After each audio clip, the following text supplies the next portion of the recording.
Hi there, Creative Clouders, this is Kaz Connolly, and I'm going to do a short demonstration on how to do something really simple in needle felting for those of you that have been asking about this particular craft and how it works.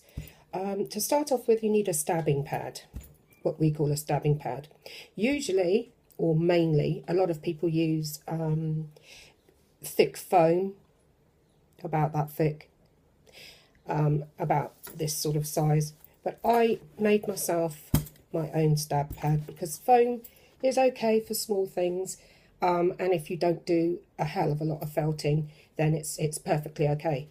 But when I'm in my needle felting phase, I absolutely felt, so it gets, you know, in bits pretty quickly. So to do this, I got some good quality upholstery hessian, and basically made a bag, sewed it all the way around with a machine, and then left a gap about so. Now what I did then is got a couple of bags of the cheapest rice you can find. I basically got from Lidl's, and I think it was something like 38p or something, 28p even maybe. And I think, if I remember correctly, it used 2 bags or maybe 2.5, I'm not quite sure. But anyway, and then I stitched it up really solidly with some embroidery thread, and I just made it this colour so that you could see, I hope you can see clearly. Right, so you have your thingy. Now what we're going to do is we're going to make a simple felted, dry needle felted heart. Wet felting is completely different, and you get completely different results. What happens with needle felting is that we use all natural fibre most of the time. Natural fibre, like sheep wool, etc., is almost the same composition as hair, if not exactly the same. So you have the cuticles, which if you look under a magnifying glass, if you look at a cuticle of your hair, you will see it's got little scales going down it. Well, wool has the same, and with the continued motion work with the needle going in and out, it actually knits those fibres together to make a solid. This is called roving wool. It's been cleaned, it's been brushed and carded, and then dyed, but it hasn't been spun.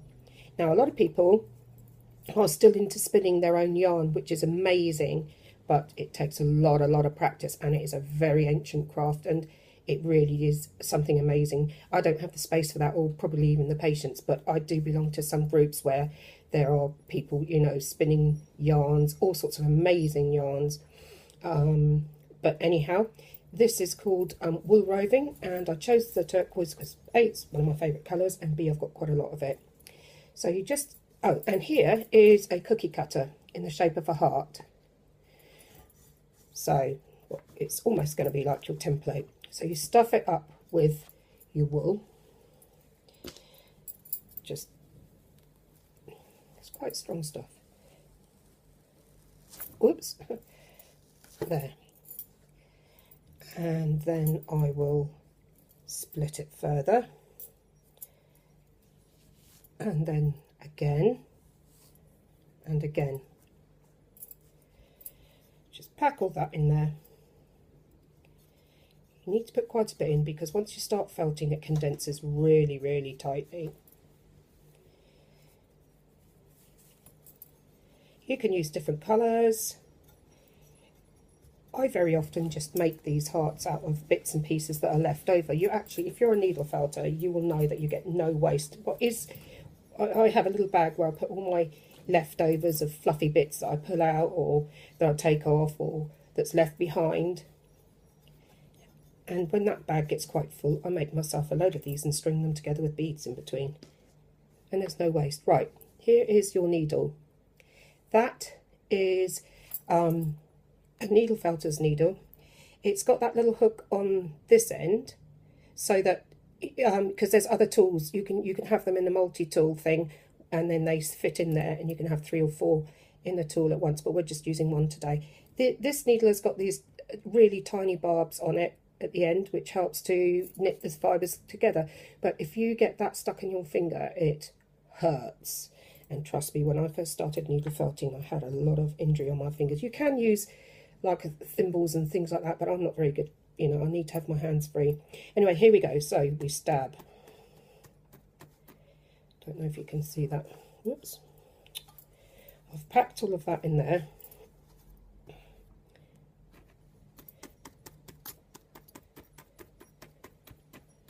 And we stab.